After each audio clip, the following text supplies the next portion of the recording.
Welcome to our channel, Kids Moral Story. So today we are going to tell you the story of Kaveri and the thief.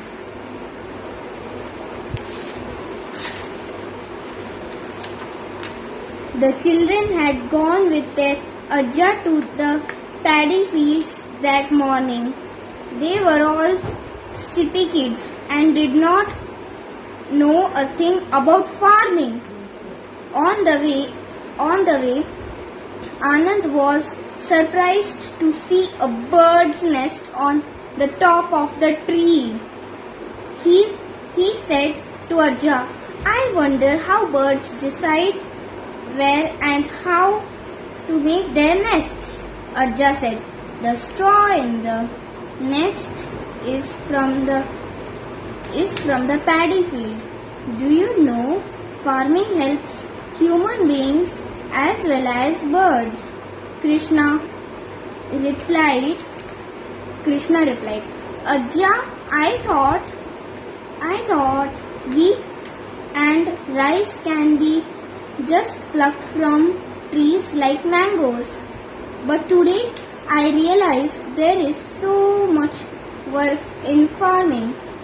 That afternoon, after lunch, when they gathered around Ajji for the day's story, she looked sharply at the children.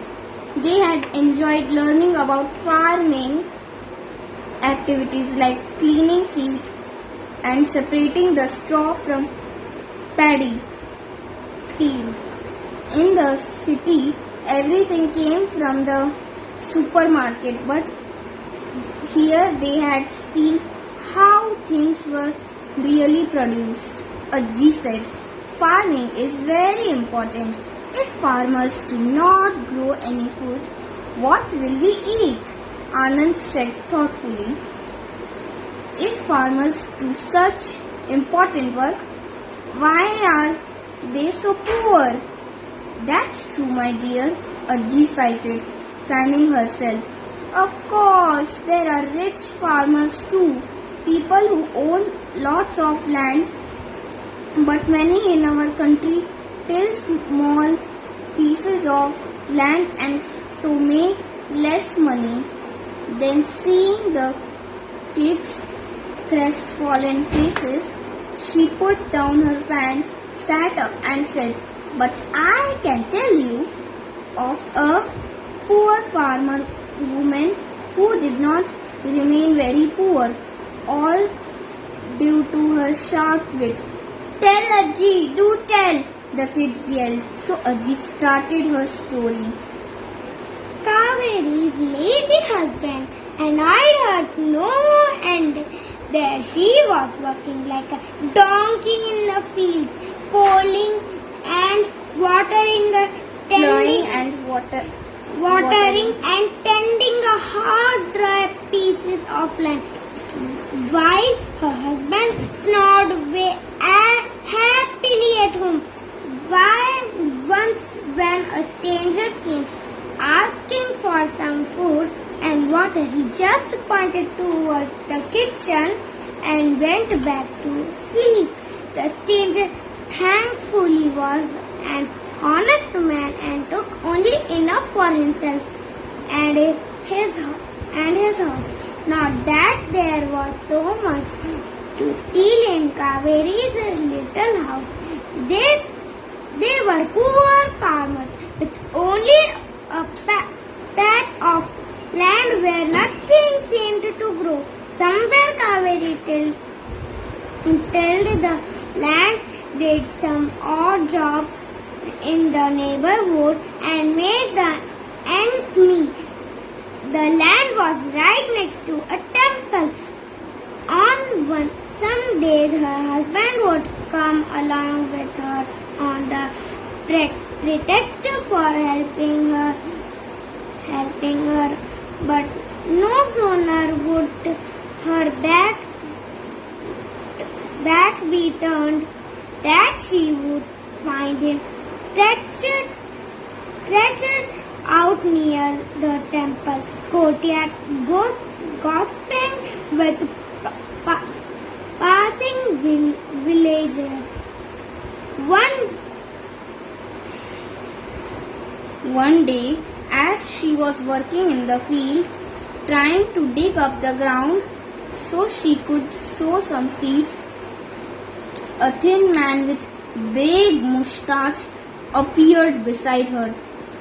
He was a thief and up to no good. Kaveri, of course, did not know this. She greeted him politely and went back to her work. Now the thief wanted to steal the coins that were given as offerings in the temple and perhaps even the ornaments on the idol. The only way into the temple was by digging his way from Kaveri's land. But how could he do anything with this tough, no-nonsense woman working away? Guessing Kaveri was hard up for money, he whispered to her, "Sister, why are you working so hard on this banana land? I will give you 1,000 rupees. Sell it to me." Kaveri raised her eyebrows. Why did he wanted to buy the land for so much money? Surely something was wrong. The thief said she was not about to sell it to him, so he raised his price. 1,050 rupees? 1,050? No. 2,000? No. Again? 5,000? No. Kaveri kept shaking her head. She did not like his odd-looking man who was offering her so much money for the field. Clearly, he had some evil plans. Finally, to keep him quiet, she made up a story. I will never sell this land. You see, it belonged to my ancestors. Now we are poor, but I am told that once our family was very rich, thought we lost a lot of money,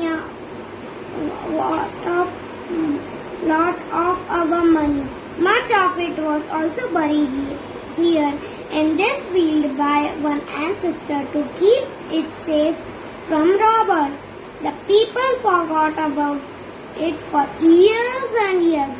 My husband found a clue to the location of the hidden treasure just a few days back. Why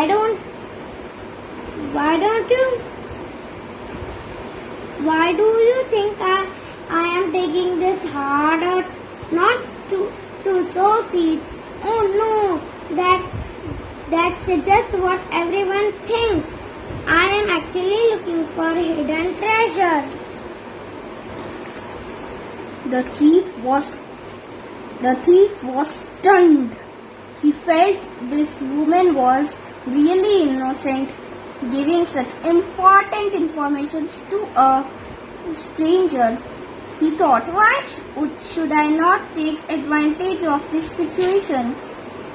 Here he was hoping to steal a few coins from the temple, and this woman was telling him about hidden treasure. He replied in a very honest way, "Yes, sister, I understand. After all, it is your family treasure. Only you should get it." He pretended to walk away and went and hid himself a little way down the road. Night fell. Kaveri packed up her tools and headed home. The temple too emptied out, and the priest locked it up for the night. Then at midnight, when all was quiet and the night creatures were coming out of their houses, the thief crept into the field. All night he dug and dug, looking for treasure. But of course, there was no sign.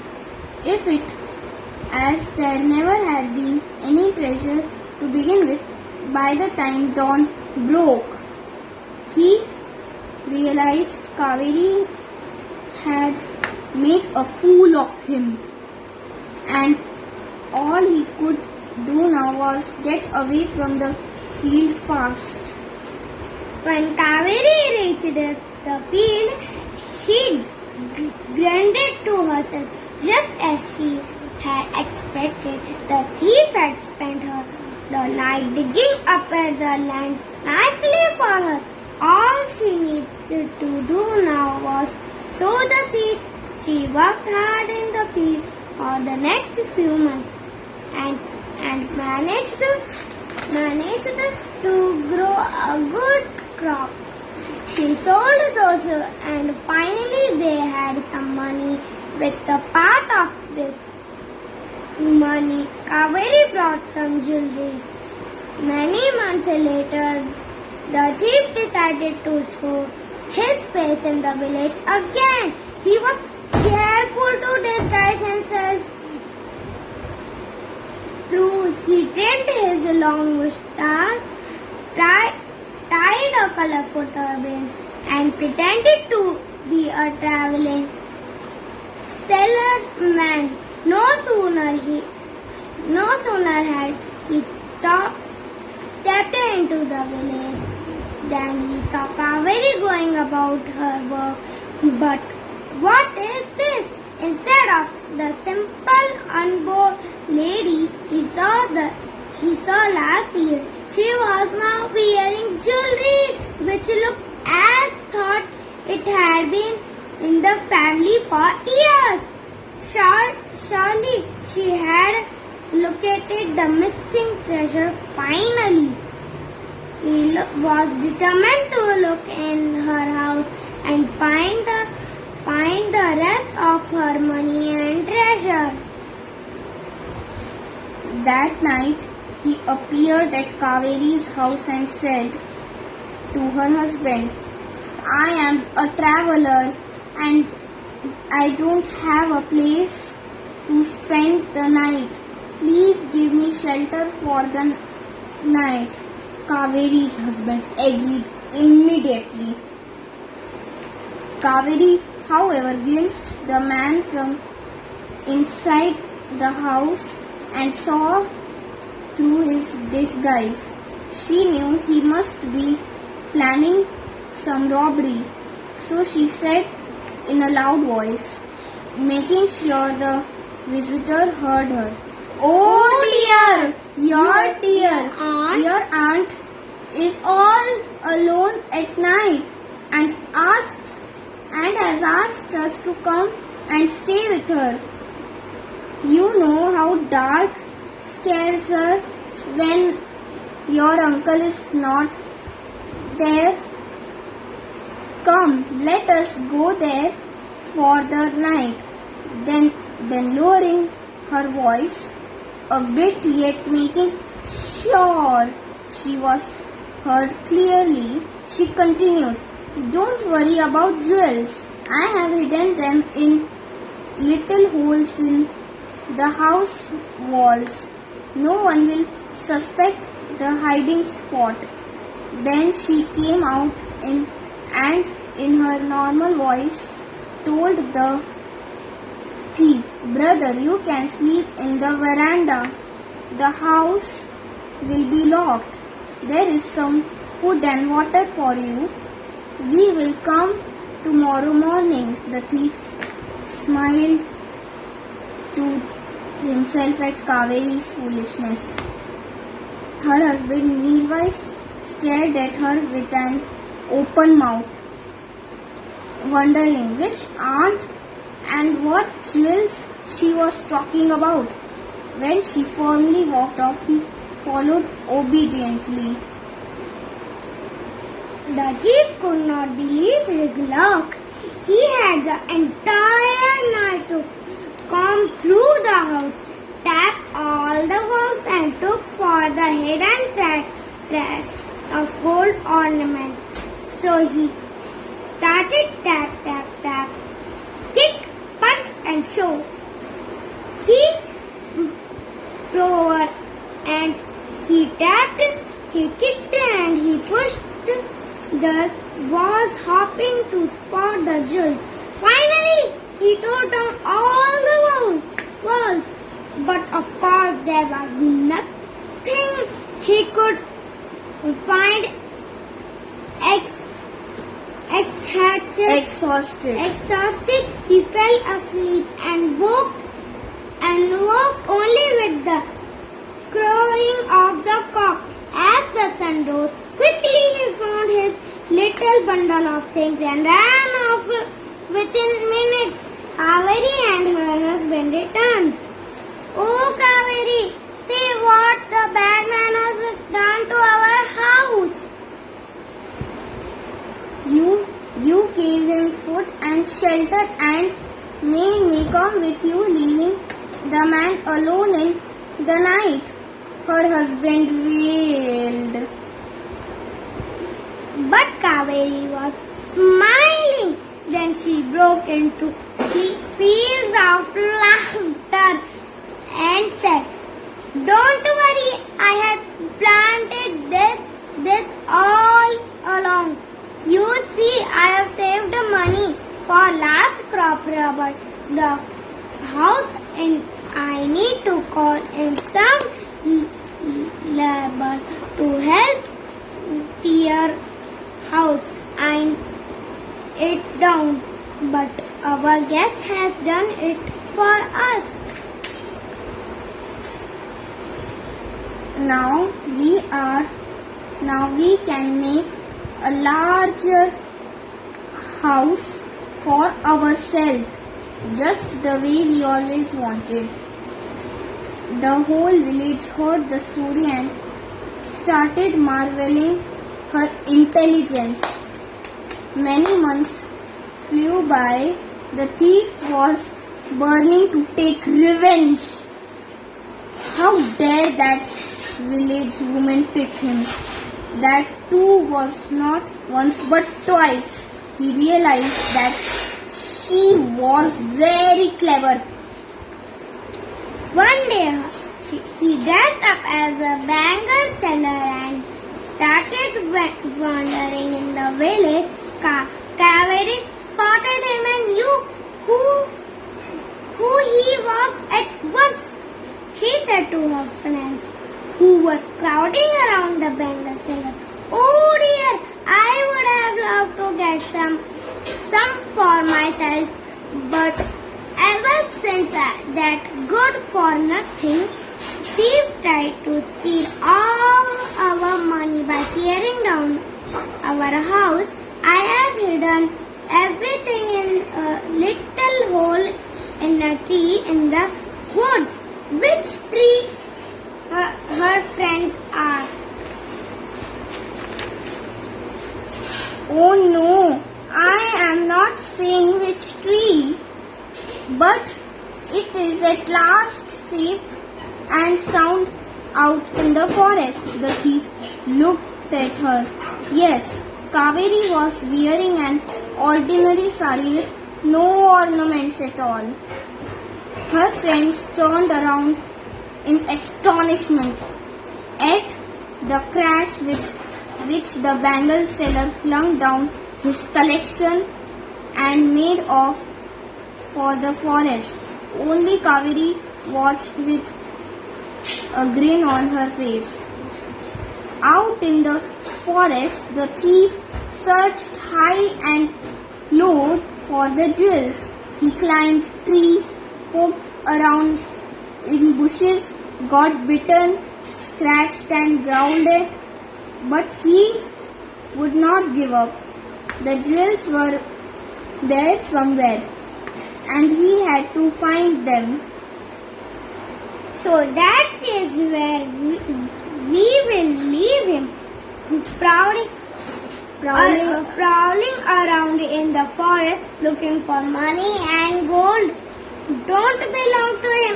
Everyone praised Kaveri for her quick work hard and made more money from her farming and became a rich old lady. Even her husband was ashamed into giving up his lazy ways and helping her.